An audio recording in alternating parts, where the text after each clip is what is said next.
we'll go ahead and get started now because our time is limited and we want to make sure we use it wisely. But thank you all for joining us. We here at On the Mark, as an organization design consultancy, hear a lot about the difference between organization redesign, organization restructure. We hear the terms get used interchangeably. So we thought this would be a great way to sit down and kind of discuss together and iron things out. So I will now pass things off to Mark LaScola. And Mark, the other Mark. The other Mark. There's two Marks on the team. Pick a Mark. Yeah. So Mark Robinson will go ahead and lead things off in the webinar. Yeah, hi everyone. Mark Robinson, senior consultant with On the Mark. We'll get more into our bios and who we are a little bit later. But as Reagan mentioned, the topic of redesign versus restructure. Some of you might even use the word reorg. We just want to talk about just some of our experiences with that, you know, and personally, I can talk about that from both an internal org development consultant perspective, seeing a lot of restructures in my day and reorgs, and certainly some redesigns as well. But now doing this work, just really seeing the importance of the opportunity when those words get used and folks are looking to do either a redesign or restructure to help make some sense out of that. So we thought this would be a good topic. We're going to share some of our insights, hear from some of you, and just hopefully have a good discussion about this today. So here's the flow. Just in a second, Mark and I will share who we are. We're going to go over what org design is and not spend tons of time on that. Some of you are more familiar with On the Mark and org design, but we want to share enough to provide some context just for what we use as our framework or our lens to really consider whether we're dealing with a redesign or a restructuring. And then the same with restructuring to give you just that context. We'll then spend some time doing more of a comparison and a contrasting between whether you're dealing with or potentially could be dealing with a restructure versus a redesign, and give you something that's actually a bit of a tool you can take away and use afterwards. So if you're thinking of something in mind, even going into that, a situation you're currently dealing with or have dealt with that might have been a redesign or a restructure opportunity, you can kind of play along, if you will, as we're going through that. So those indicators will be something you can use. We'll end it with some wisdom, some questions, again, things you can walk out of here and take away with and use right away. So that's the plan. And I think if there's nothing else that I missed, let's jump right into it. So one of the things, hi everyone, I'm Mark, the other Mark.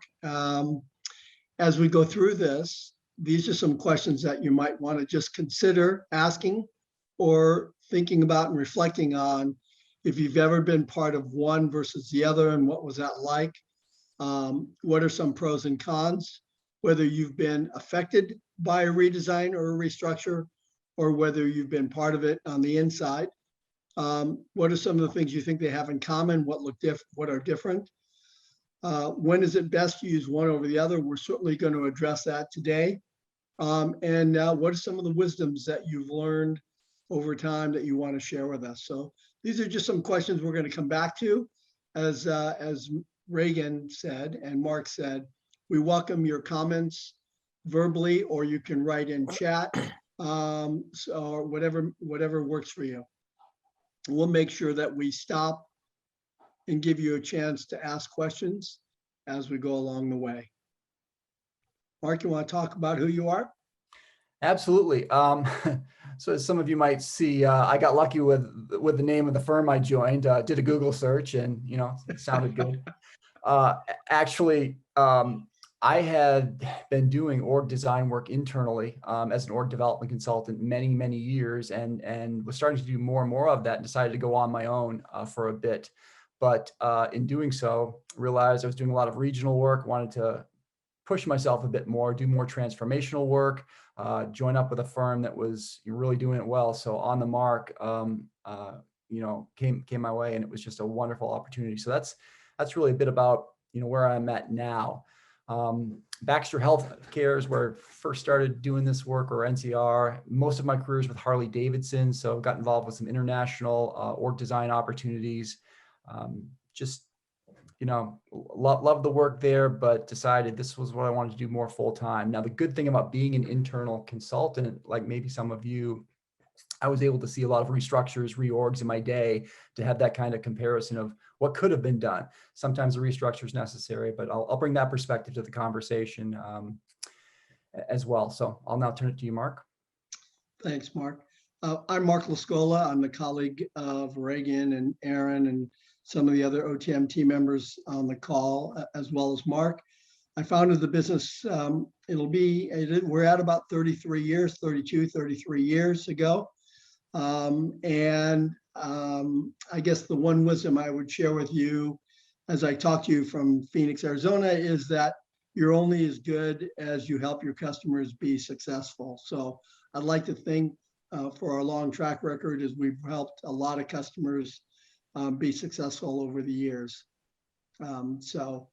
Thanks for being here, and let's get into it. Mark, do you want to say a few words about On the Mark? Yeah, as you just mentioned, so On the Mark's been around for a long time, and you know, doing org design work, helping you know, modernize operating models is a big part of what we do. We've worked all over the world, as you can see here from the slide, and again, pretty proud to you know, develop what we have and to share it with others. So you'll get a sense of some of that today, hopefully. Right. The next is this is just a quick overview of our solution sets. Again, org design work, operating model optimization is our primary work, but we do a lot of work just in the area of change and change readiness. It's actually built into our org design solutions, which was a real big factor for me, you know, considering On the Mark, the way or how we do this work. But we can help folks with just change readiness on its own. And one of the things, yeah, go ahead, Mark. Go ahead, Mark, and then I'll add.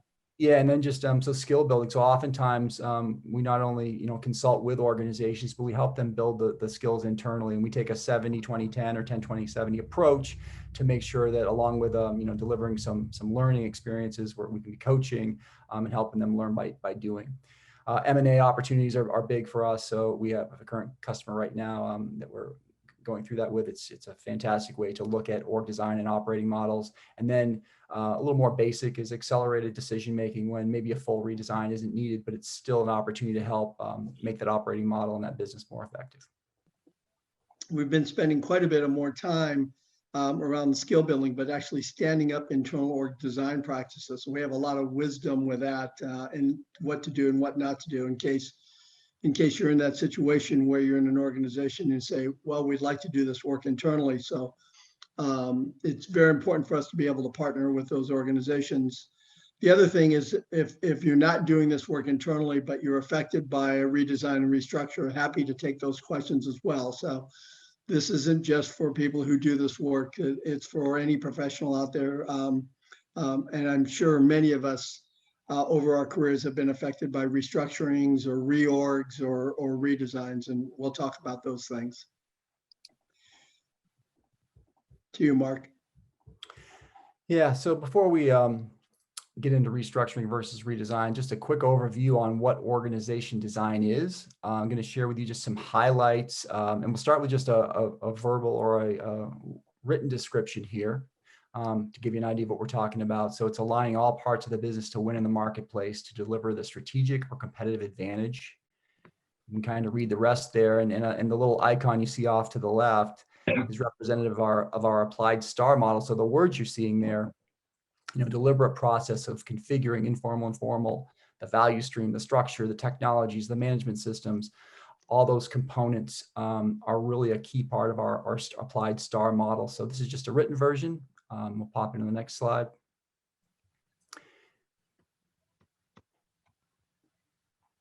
To give you a little bit more of a visual view, and this is more of the what of what we do around org design. So you can see our applied STAR model off to the right. And again, this isn't about going through that in detail, but some of you are familiar with this applied STAR model. The key thing to pay attention to here is when making sure that operating model is fit for purpose, we want to make sure these components are in place. So a full redesign is going to, you know, consider how clear that business direction is. The value stream really represents understanding and wanting to take a critical review of the core value adding work and the structure and how that work is bounded, you know, to make sense of that core work and how it can deliver on the business direction. The management mechanisms are those key management roles, those processes, those glue systems in place, whether vertical or horizontal, to make sure everything works well, depending upon how the organization structured. And then supporting or reinforcing attributes of the rewards and recognitions, informal or formal, even leadership behaviors that are taken into consideration. Again, all aligned with these other components of the applied STAR model. People, processes, what are you doing to reinforce through, consider what you might do around the employee life cycle, have processes to reinforce, again, those behaviors you want, ultimately ending up with organizational renewal, or what you hopefully discussed and wanted to do in that business direction, getting the result around your culture that you want along with the business results. So these things are all considered, and we consider this really part of the what of what we do with org design. And I'll share a little bit more, but this will make some more sense when I get into the how in a little bit.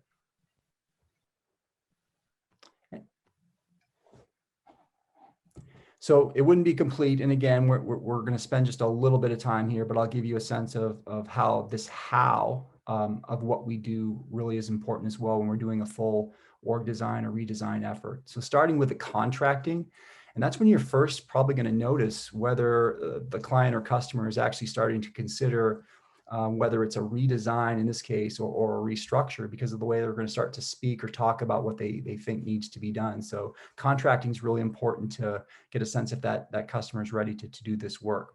The current state review is where we really looking at all those points on the STAR model, all those what points that we just shared, of how things are today, so we can get an understanding of where might there be the greatest need, which points of those STAR model are changing, because when a significant amount are changing, it could indicate a redesign, versus if it's only a slight tweak in the structure or the management mechanisms, and you'll see more on that later. So that current state review really sets up the why I need to change. The foundation work is really determining the requirements, parameters, constraints of the future, of the business direction of where you want to go. So doing this work will then, combined with that current state review, give you a sense of how big this change could be. And again, can confirm whether or not it's more of a redesign in this case, or just perhaps a restructuring effort. So that's key to build off of. And if you think of the metaphor of building a house, that foundation, right, actually absolutely has to be there. I mean, if you don't have that in place, that's like Monopoly, you can't pass go. You got to have that in place. But with that foundation work in place, that direction in place, we then move into the concept design. And that's akin to basically an artist rendering of, let's say, a house. So whether you want a ranch style house, single story, or a 2-story Victorian, or what have you, it's not something you could build to, but you at least are starting to get a sense visually, of how the work and what you want to create is going to look like. That's our concept design phase. After doing that, we get more detailed, hence the name detailed design, getting further into what that work is, what roles are needed, what jobs are needed, how those can be put together in departments and grouped to actually come up with eventually an org structure. But what we like to say is 75% complete. You don't want it fully complete. But at this point, the detailed design is more like the blueprints, right, of the house. You can build to this. So with that complete and ready, we are then ready to move into transition planning. Now, we build change readiness in along the way in our method, but it's at this point in time, we really make sure not just the technical parts that we've been working on, and we do this pretty collaboratively, are in place, but the social parts are in place. So the organization's ready to implement, what's being worked on. That moves us into implementation through stabilization, having solid plans in place, making sure the work transfers effectively, getting the right folks on board, all the things you would expect with a large scale change effort. And then to continue and sustain that, having good governance in place. We've identified early on, some key metrics and measures and some behaviors and cultural attributes we want to strive for. Those are the things that we measure throughout. And because we've done the work this way, unlike perhaps just a restructure, which we can reflect on later, the redesign is more longer term and setting the direction for where you want to go, so that you can then, revisit, 6 months, a year later, beyond that, and keep iterating towards that future state. So that's quite a bit, but I wanted to share, org design is, if you go to the next slide, if nothing else on org design, just to have that context of these are two big things that represent what we do, the what and the how, and collectively it's how we go about redesign or org design. There's a couple of comments I want to make. Nice job, Mark. There's a couple of comments I want to make in terms of organization design. One of the things that we find is that there's a lot of internal organization design practitioners and practices that want to make things up as they go. And we have over 50 years of redesign, documentation, proven methodology, what works, best practices, journal articles. And you might think, for example, looking at the how, that's actually a lot of work. One of the things that we've learned about design work is the importance of discipline and the importance of building this work and moving an entire organization from one state of being to another. What's important here is that how can be gone through very quickly. For example, the fastest we've gone through that entire cycle through implementation is in 32 days for a global function at American Express. And we've done it with 800 people in a room, and actually in 5 days with BAE systems in a highly technical area, a part of the US, North America, BAE systems defense business. So don't think that this is always about time, because these can be done very quickly, but it is about discipline, and it is about taking the best of what we've learned over 50 years and applying that through the redesign process. And enough said about that. Let me take you through a little bit about restructuring, and then we're going to pause there and let you ask some questions. So restructuring is typically focused on moving or changing core roles and jobs, team units, management roles to solve immediate problems and issues. Sometimes restructurings you'll hear called reorgs or reorganizations. Let me use a recent example. As in the last 24 hours, if any of you have been kind of fascinated by Lauren Hagen and the Facebook whistleblower, talk about the things that she saw in Facebook. One of the questions that she was asked by the congressional committee yesterday was, at what point did she lose faith that the problems that she identified at Facebook could not be solved internally? She said, well, she was part of this group around integrity. And she said the organization, her team and her pod, as she called it, were broken up and put into other parts of the business. She talked about it as a reorg. But basically a reorg is the same as restructuring. And what they did is they just took people and they just distributed them in other parts of the business. That's a very different way of looking at making changes than organization design. And we're going to go into that in more detail here. Typically, if we were to use the STAR model as an icon, most of restructuring is focused on structure, but only one element of structure, which is moving roles and jobs around and people, and management mechanisms, which is around management roles and jobs. So it's very narrowly focused, and it's done in a way to do things very quickly. There's a lot of trade-offs that you have to consider. This is just a perfect illustration of what a reorg might look like in an organization, where you change teams, you move people around, get rid of a manager or two, combine work. And so what's important for you to think about is what is restructuring versus redesign. One is much more simple, one is much more comprehensive. Before we go forward, we'd invite some comments, some questions, any reflections from any of our participants. And I will just remind everyone, if you look at the participants, we have about 10 errand balls in there.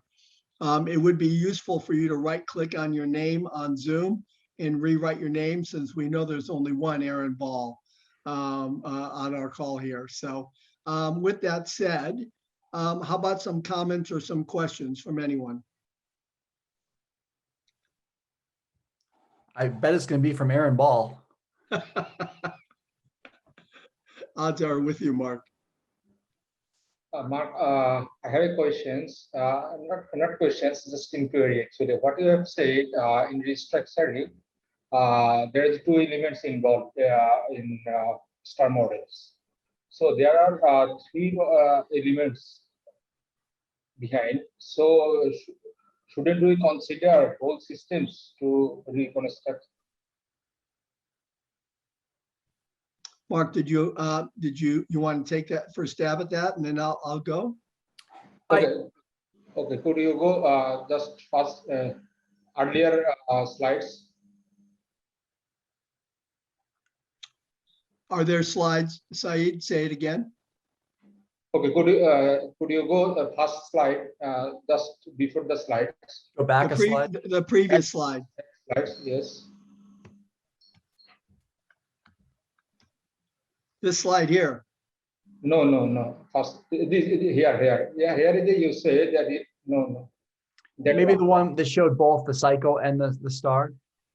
There you have said in restructuring there is a kind of involvement in structure and management mechanisms. So any design, so far I know, say if we change anything in any elements, so it affects the whole elements actually. So if we consider only two things, what are the implications happen in other elements? Go ahead, Mark. Yeah. I think your point was if you make a change in one of these areas on the star, it will impact the other areas. Yes. Absolutely, 100% correct. That's really important point. So I'm glad you brought that up. It's to really make sure when your operating model is most effective and fit for the purpose of that business direction. And that's why it's the first point. Maybe you can't see it there. It's number one. Is all those other elements really need to be aligned, because when you start making changes to one, it can impact the others, which if you're changing the structure of the management systems and not looking at the other areas, it could be risky. So it's a good observation. Saeed, you see this word in the middle here of the star model, the importance of fit. Yes. And one of the things, in fact, it's one of the articles that I've been working on around the fragmentation of how leaders approach fixing problems in organizations. It's actually part of the problem because they functionalize it or fragment it without looking at how they all fit together. And so you've articulated it very well in that a redesign leaves no stone unturned, including culture and behaviors and norms, to look at how does it all fit with business direction, as Mark said, versus a restructure looks mostly at roles and jobs, doesn't really care much about the fit against the operating model. In fact, I've never seen a restructure say, well, how does this get us to our strategy? It's usually a more acute problem that they're trying to solve, whether it's a finance problem or a performance problem or something of that nature.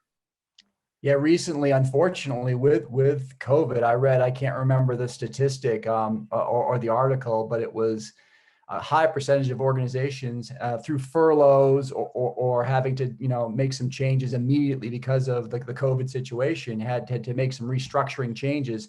I could pretty much bet that a lot of those were not based on an overall operating model being fit for purpose perspective. Thank you. Thank you, Saeed. Any other comments or reflections? Looks like we've got something in the chat. Rachel, would you mind giving some voice to yourself? And you want us to go back one slide. Can you give us more? We follow directions really well. Sure. Actually, in the conversation with Saeed, you ended up going back to the slide that I was curious about. So I was able to get that visual of the star and the fit and the different components. So thank you. Yeah, what's important is whether you use the OTM star or some other, whether you use McKinsey's 7S, it doesn't really matter. The problem is none of those have a real solid discipline to them. And the key is to making sure that there's no stone unturned and that you're looking at everything holistically, not just in a functional perspective or a programmatic kind of view. One of the things we find most lacking in organizations is no one is asking the question, how does it all fit together? How does this all work together? What you get is a leader concerned about his or her function. So they're looking down and they're only worried about their part of the patch, as opposed to saying, how does this help our operating model? And that is one of the big differences between restructuring and redesign. Mark, I think this is another visual. I'll start here, Mark, and welcome your comments. So one of the motivations behind us doing this is, so when do you choose to redesign versus restructure? Because both management interventions take a lot of effort and require change to succeed. But obviously, redesign takes more effort because typically the change is larger across more parts of the business. It really comes down to helping the business understand what is needed and what are they desiring to achieve and what are the gains they're expecting to get from that. So here's just a blow-up visual. I like to use a metaphor, which if you just humor me for just a second, you might find this useful. I want to introduce a term called first order change. In the social sciences literature, first order change is basically is where the term out of the box thinking comes from. First order change is essentially very simple, straightforward change, as illustrated by our kitchen table and chairs, that if I were to basically first order change is change, but it's not drastic, it's not real change, it's cosmetic change. So it's basically moving the chairs around the table. The chairs are the same, you may have a different position, maybe different people, but essentially there's not much change. Although if you're working with a sales organization, they can get quite dramatic when you change positions. But other than that, it's really, from our viewpoint, it's quite cosmetic. Restructure is used to fix short-term problems. Sometimes at On the Mark, we talk about, are those the actual root cause problems or are those just the symptoms? Sometimes we'll see restructuring being done because a leader has left or someone's underperforming, or they'll just throw two teams together because it looks like they're doing something similar. But essentially, you can see that restructuring is a much simpler intervention, whereas redesign is transformational in that it's called second order change in the literature. And second order change is basically, it deconstructs and reconstructs. So if you think of the same kitchen table and chairs, they're thrown out the window. And actually we end up with starting from scratch and saying, what do we need to be doing as a business? And if I go back here, it's really about, it's future oriented, it's strategy changes, your work and your processes and decisions change, how you organize and configure work and people around work change, as well as roles and jobs. It's truly systems change, and it includes culture and ways of working. So the lesson here that I want you to think about is first order change versus second order change, and something that maybe you can take with you. Mark? And again, before we go forward, Mark, any comments that anyone has or reflections or questions?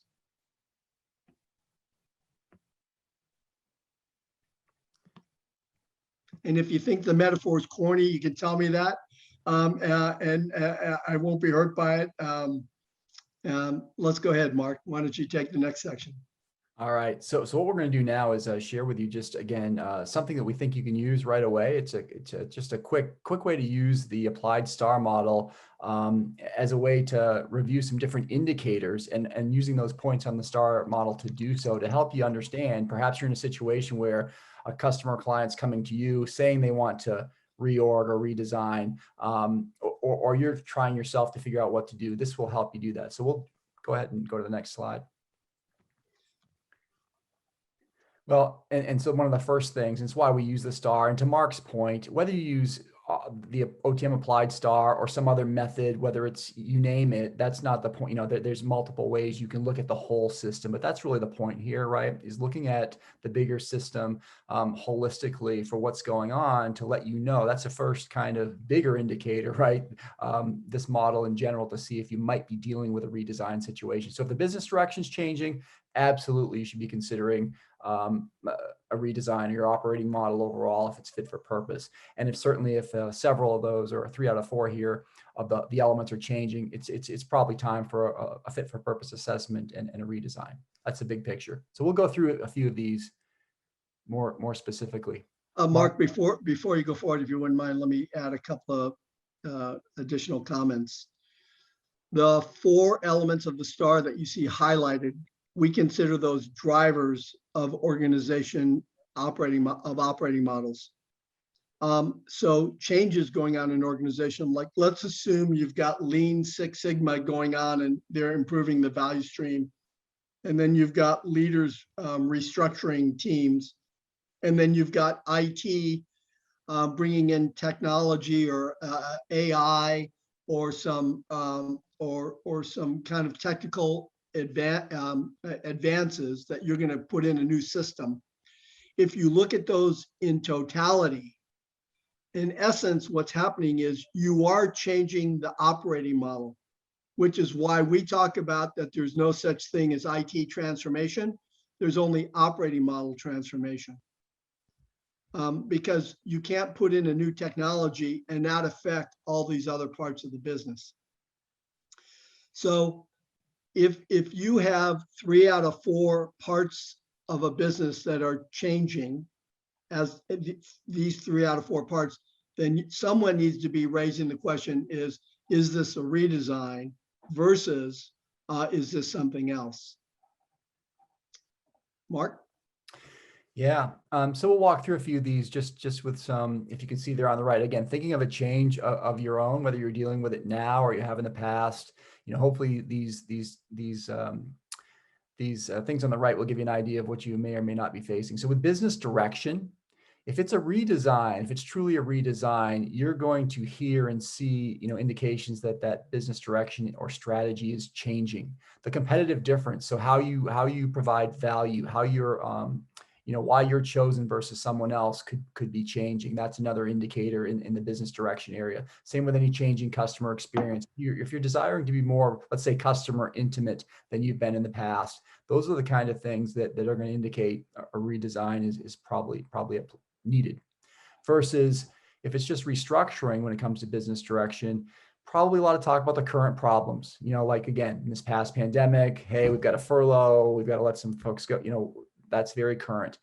Short term, it can often be finance driven. If it's overly finance driven and less directionally, tied to some North Star or future strategic initiative or driver, then it's probably a restructure situation. Or if it's more operational as opposed to more strategic and change. So this is the kind of thing, if you're, again, starting using the STAR model or any other model like this around business direction, you're going to hear. Does this make sense? Or are there any examples where you all have heard either things reinforcing or not business direction or lack of that would indicate a redesign or a restructure?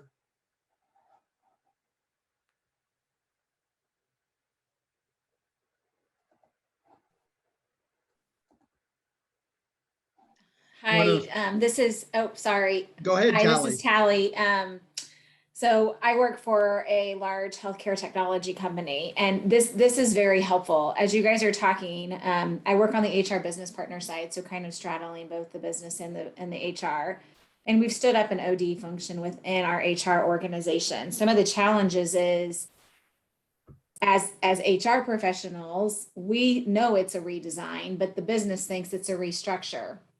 And so really trying to get the leaders to really invest in, I like how you guys, and I've seen the McKinsey as well, but really getting them to invest in, I would say 1 and 2, because they automatically want to jump to 3 and 4, which then, right, is the restructure. And then I would also say, because of the size of our company, you have multiple of these Right. redesign/restructure models that are going on across the organization, right? Your client facing organization, maybe your IP organization. And then you start to see overlaps of where they come together. And it starts to get very difficult if all of them are going on at different times or in different parts of the cycle. So those are kind of a couple of examples as you guys are walking through it that I'm like noodling in my brain of. Love it. Love it. You were spot on, Tally. Spot on the way you described it. As a matter of fact, working with a customer right now and actually in HR, I won't name the organization, has the exact same issue. It's actually part of HR that's changing. They're trying to merge what was a field-facing learning and development group with a home office learning and development group into a company or enterprise-wide. And the two leaders want to do redesign or reorg. They want to come together and really quickly, right? In 3 weeks, we want to get the roles identified, who's managing folks, going right to the people. And so right now we're having this coaching conversation. And so I'm not going to get into this in more detail, but you're seeing it. The opportunity in your position or any change agent or someone who can influence can use something like this to say, hey, great idea. However, you're just talking about structure and some management mechanisms here. We might be missing a great opportunity, especially if the company's just gone through, like this organization is I'm talking about, a strategic direction change, and you want your HR and your talent to be aligned with that. It's just whether you use this or anything else, perfect example. So thank you for bringing that up. So Tally, a couple of comments for you, just to build on Mark's points. Companies don't realize, forget about people and jobs and roles. If you just go back to business direction, what are we trying to do strategically as a company? And then how is our work interdependent across business units and teams and functions? And you follow the trail of the work so that you become the best internal org designers are what we consider free radicals. They're not burdened by having to move up and around the food chain and get permission from their functional leads, that they can just follow the work. And one of the things, Tally, is somebody has to be able to bring to the table to the actual sponsor themselves is saying, we're redesigning all over the place and the left hand and the right hand are not joined up.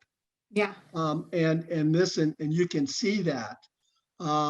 If you need any, if you want to have a sidebar conversation about some things you could articulate to kind of create the need to say, hey, can we take a closer look at this? Feel free to reach out to us. But Mark is right. You hit the nail on the head. And so you're starting to see that function, what we call functional or programmatic or parochial kind of thinking that actually creates more problems than actually fixes. Yes. Yeah. And we'll move on to the next slide. But as a formal internal, I was faced with that dilemma a lot too. And I tell you, I wish I would have had. I knew about Galbraith's star model or similar tools, but I didn't know how to quite use it in this way. So it's a simple little thing we're providing here for you, but hopefully it's maybe just something that can be helpful. Yeah, and Tally, nothing stops you from taking this deck and putting it in front of a manager, explain them the star, and let them ask some questions. We've got some questions at the end, or a leader. But there's two things, Tally, is you need to make sure your functional leaders have your back. Number two is you got to get to the executive sponsor that's overseeing all those. And so those are two challenges of being internal. Go ahead, Mark. Yeah, and so jumping into the next key indicator area, the value stream, if you will, and you kind of hit on it in your statement too, is that if those two things aren't being considered, the business direction and the value stream, which we call the core value adding work, it's really what's going to be adding the most value to the organization. So if you're not considering those things, you could be at risk. So if you are talking with a leader who's mentioning, hey, what is the most important work, or is our work changing? Are we clear on which work needs more integration and should be done a certain way versus what work could be more standardized? Those are the kind of conversations that are going to indicate maybe they're ready or understand redesign. And again, what's going to provide the most differentiation if we do it well, that's unique to us or most critical to our strategy, those kind of things. Versus in a restructure situation, there's probably not going to be a whole lot of talk about the work. Like you just mentioned in your example, hey, it's who's going to report to who, how do we merge these groups together? Maybe we reduce a layer, that kind of thing is what you're going to hear if it's more of a value stream situation. Yeah, again, much deeper in redesign versus restructure. We see actually I have a lot of stories, Kelly, just to build off your comment. You've probably seen a lot of restructures, and what they do is they focus on moving people around and they worry about the work later. And it's amazing how much work just goes away, which tells you about, was that really value creating work? So when you throw people together in teams and you say, figure it out, then you get this thing as, well, it's unclear roles, responsibilities, and you get all these symptoms because what they haven't done is really focus on what's the value creating work that we need to be doing? What work do we stop doing? What decisions go with that work? So it's the restructure actually can cause problems that are a little bit delayed and show up about 6 months to a year to 18 months later. Any suggestions when you have a change in business strategy and every area wants to do their org design at the same time? I mean, quite frankly, the organization can't handle that much change at once. So how do you help the organization prioritize what needs to happen first? Well, that's an excellent point. And again, it illustrates one of our customers, what they're facing, where they have a propensity to ready, fire, aim kind of mentality, where they propensity to move to act. Michelle, what you need to do is be able to show the implications of doing that, and basically get to the executive sponsor and have them think through, are there core parts of the business first, second, or third? Let me just share with you a couple of wisdoms. Number one is, if you have redesigns going on all over the place, the first parts that you want to get done correctly are the parts that are most value creating for your customers. Your cost centers, your enterprise or corporate parts, you want to do second, not first. And because it'll also, those things will take more work on. And so the definition of what creates value in our company, what are those places that we need to focus on, really should come first. And it's really demonstrating that, Michelle, in very practical terms about you don't want to be I'll give you a practical example. In 2013, we did a redesign for Dolby. Some of you probably are familiar with them when you watch your favorite movies or listen to music or go to the cinema. Anyway, Dolby, we did a redesign for their global marketing group. And there were other redesigns going on simultaneously. The first thing we did was get the executive team together with the CEO and get some very clear, direct business direction and requirements about what the company's trying to do. So the first thing we did, Michelle, was an intervention at the business direction level with the executive team saying, if you're going to have all these parts and pieces redesigning, what are they aiming towards? What's their true north? That is your first piece of work that you need to do. And then, because if that's not clear, then what you're basically going to have is all these business units and functions redesigning, and they may be actually working together, what we call sub-optimizing. They might be optimizing for themselves, but sub-optimizing for the larger business. Does that make sense? Absolutely. Okay. Mark, you want to keep it going? Yeah, let's go to the next. And next indicator. I'm also monitoring the chat. Yeah. No, so the next indicator is structure. And so around structure, how work is bound if a redesign is the best opportunity, or folks are considering that, you're going to hear more about talking about organizing the work and people differently, truly, and thinking of, and whether it's goofy or not, being able to reimagine, if you will, right? So imagine the dinner experience without even having a table or different chairs. It's being able to reimagine it. It's pushing it to really rethink what could be. So core roles, as we talked about core work, well, that translates into what Mark was just mentioning on core roles now are really considered and redefined. And change configuration, it's much more than change management. It's really, configuration is an important word because it's really thinking about how this work is bound and goes together, and as opposed to just trying to change something and then manage it and get buy-in. It's much more thoughtful, strategic if you're doing a redesign versus restructure, jobs and people. It's common to change teams, some units, move people around, but the work itself generally doesn't change a whole lot. Maybe some of it goes away, maybe some of it's combined. But this is another key indicator around the structural area, and something we've seen a lot, and the organizations that do it well can kind of slow down and stop and build off of what they've learned from those other indicators of the direction changing in business direction, the value of core work changing, and now saying, hey, we need to rethink how we go to market. And I've got an example of where a customer really, Mark. Just real quickly, Mark, can you address, Pablo's asking, do you think downsizing projects are more likely to take a restructure approach? What's been your experience, Mark? I think yes, absolutely, without a doubt. Yeah. So if it's purely driven headcount reduction, or we need to save money, it's typically a restructure, or they might call it a reorg, but they don't really care about work, what work stops, what are we trying to do with the customer? It's really a more like, let's stop the bleeding. Yeah, short-term, reactive, finance-driven, not considering the work. Operational. Operational. We'll give you some of these tips a little later too. You're spot on. You're nailing it. And Mark, we have about 12 minutes left, I think. Is that correct, Reagan? Okay.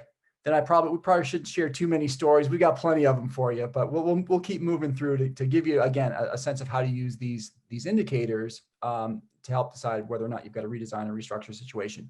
We didn't skip over rewards and people on purpose. They're not in here, but they're included in the bottom three. As Mark mentioned, when we talk about our STAR model, the top four elements, business direction, value stream, structure, and management systems, are really the core drivers of an operating model being fit for purpose. The other items below are extremely important, but more about the social system and reinforcers. So are those rewards and recognitions in place? Chances are, if it's a restructure, there's not a whole lot of consideration for rewards and recognition or the people processes, and definitely not much attention to the social attributes overall, or considering what the cultural impact could be. We talk about culture as a result. So that's a difference you're going to see if it's a restructure, not much attention to that versus a redesign. And to be straight up, in a redesign, back when you're talking about business direction, and we were looking at that as an indicator, an organization that's serious about a redesign is going to be talking about, what do we need to do differently? What do we need to value? How do we need to behave, even as leaders? It's that kind of conversation that you'll see early on in business direction, but we also look for in measures and how the organization ends up or strives for some results that you'll see or you won't see. More so with a redesign, you have an opportunity to see some org renewal. Restructuring, not so much. One of the things, Mark, it may seem like an example pulled out of left there, but my significant other is a real estate professional. And one of the things I've come to appreciate about the real estate profession, particularly your more mature real estate practices, is how much they've worked to recognize that real estate professionals can go from one practice to another, whether it's Berkshire Hathaway or it's somebody else, it doesn't really matter. But they set up a lot of standardized tools and work and structure and reward recognition processes that can really make the difference in that system, which really then has a spirit that ultimately has a culture and a spirit to it. And I've really come to appreciate how the more mature real estate businesses have set up their operating models so that there's uniquenesses, but also leverages the fact that a lot of these professionals can choose to go wherever they want, right? They're like hired guns in some ways. And it's really important because the way they set up that operating model actually impacts the culture and what it's like to work there. And one of the wisdoms that we talk about culture is that you design for the culture you want, or you get what you get when it comes to redesign. That's right. Yeah, Mark, so speaking of wisdom, so here are a few to leave you with. If you take a look, we kind of wanted to compare and contrast, if you will, and this is something you can take away and use on your own.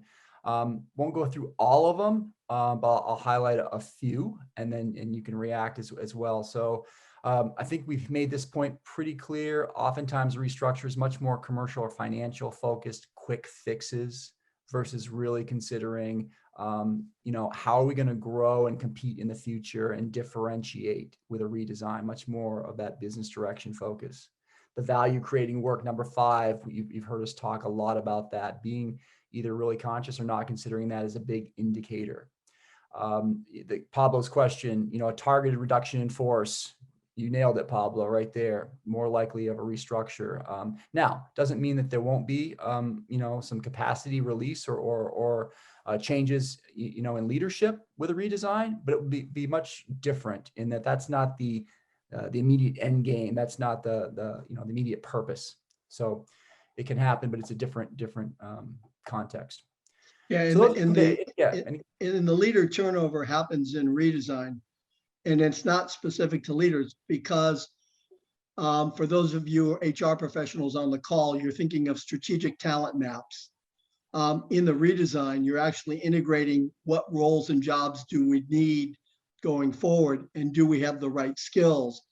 Some people you'll assess or evaluate can make the jump for those skills, but you'll have other needs that can't be filled by anyone in-house, and you have to make a decision about how you're going to handle that.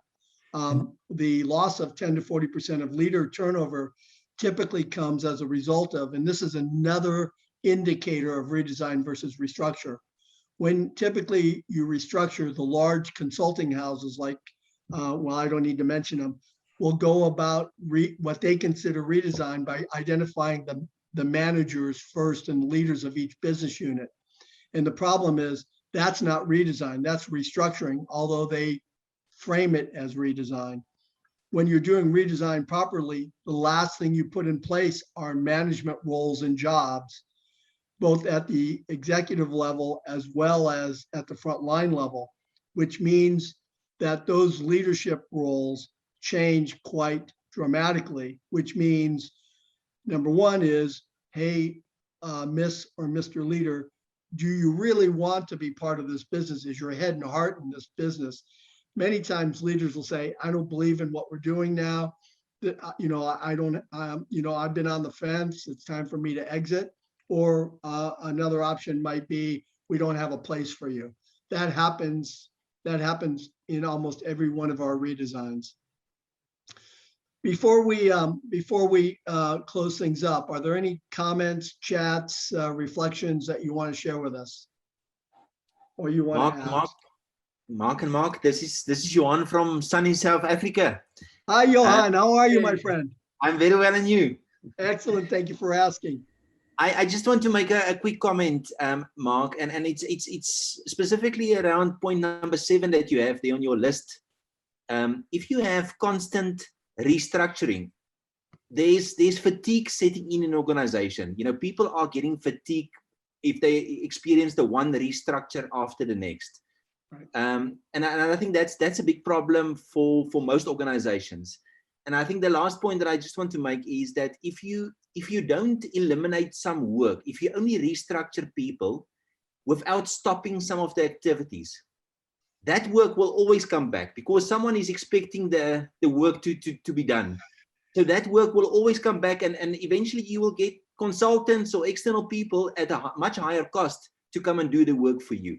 You're absolutely, Johan, what you just said very, very simply is we talk about patterns die hard. And that's right. If you don't make a deliberate effort to stop old work or work that's not value added anymore, it reappears. It never goes away. Why? Because as people, we default to what we know. Yeah. And you're right about the being change tired. And typically the change tiredness comes as a result of compliance-based change, which is we're going to do to you just be quiet and go along with what we're doing. And it may not make any sense. Go ahead, Mark. And I think you're hitting on it, not only the change fatigue, but you're hitting on a really key point that I saw mostly as an internal, to be honest with you, which was a sense of flip-flopping, right? Depending upon which leader came on board. So you'd go hot or cold. You'd be structured one way, you know, 1 year, 5 years later, it would flip. And there wouldn't be a rationale that you would get if you truly took a redesign approach. You might have some, you know, tweaks and reorganizations or redesigns, but it would be with more confidence you're heading in the right direction. And this is where I saw the real, not just change fatigue, but the real problem. The folks in the organization started to lose confidence in the leadership because it felt like they were flip-flopping. So that's a big difference between taking a redesign approach and just restructuring because, hey, I came from this other company and we did it this way and that's how I liked it. It's good to see you, Johan. Final comments before we close out. Here's some questions that you might want to think about putting in your toolbox. You know, what are the drivers behind the need to do something? So the drivers, what's driving the need to change will tell you a lot about, is it restructure? Is it redesign? What does success look like? Obviously, if it's mostly operational success, you know, it'll also point you to maybe restructure. Here's some other questions for you to be able to put in your toolbox and ask as you go and as you do your work. I think the questions are self-explanatory. Any other reflections before we begin to close up? Recognizing we totally appreciate your investment of an hour with us. So just some final thoughts there. You know, in all fairness, sometimes restructuring could be enough. But our point of view is that still taking that systems mindset or having that lens, if you will, whether again, it's the OTM applied star or something else, is still a valuable way to go about considering, you know, what you need to do. It's a great way, talking early on with, you know, the opportunity some of you might have to educate your clients using this kind of a lens to help influence, you know, what leaders might need to do if they don't have or naturally, you know, have a way of considering this. And then finally, we hit on it a little bit, but how you do the redesign work can often really help, you know, determine that organizational renewal or cultural outcome you want. And by taking a redesign approach, you have a much better chance of getting these things we hear organization leaders say all the time they want: more collaborative, more transparent, all that good stuff. Well, why not do the work in a way that will help you get that in the end as well? And it also gets to Johan's point about fatigue. Let that fatigue work itself out as part of the redesign process. Reagan, we're going to pass it off to you if you can close it up for us. Yeah, wonderful. Thank you everyone for attending. I certainly learned a lot, and always helpful to hear the Mark's insights, as we like to say around here. So just quickly wanted to share that we have another webinar coming up at the end of October to dive deeper into our methodology and our solution around organization design. If you'd like to hear more about that. We also have a webinar in partnership with the Organization Design Forum that will be a case study of a project we did with Gillette Children's Specialty Hospital. And we have a master course coming up that will be taking place in January. So if you're interested, we'll send out these slides. You'll have the recording. You can reply to the email, click on the link, get in touch with us. We're always happy to talk and interact with people interested in organization design. So don't be a stranger, and we look forward to seeing you at another event soon. Yeah, and I just want to highlight something. One last thing is, we spend a lot of time in our week where people reach out to us who we've worked with before. Other than our time, we're delighted to share wisdom or give you any advice or say, you know, have you thought about, or here's an article. So just consider us part of your network as you traverse the work world. And we're really grateful for you to join us today. So evening, Johan, have a lovely evening for those of you in Europe and other parts of the world, and the rest of you have a great day.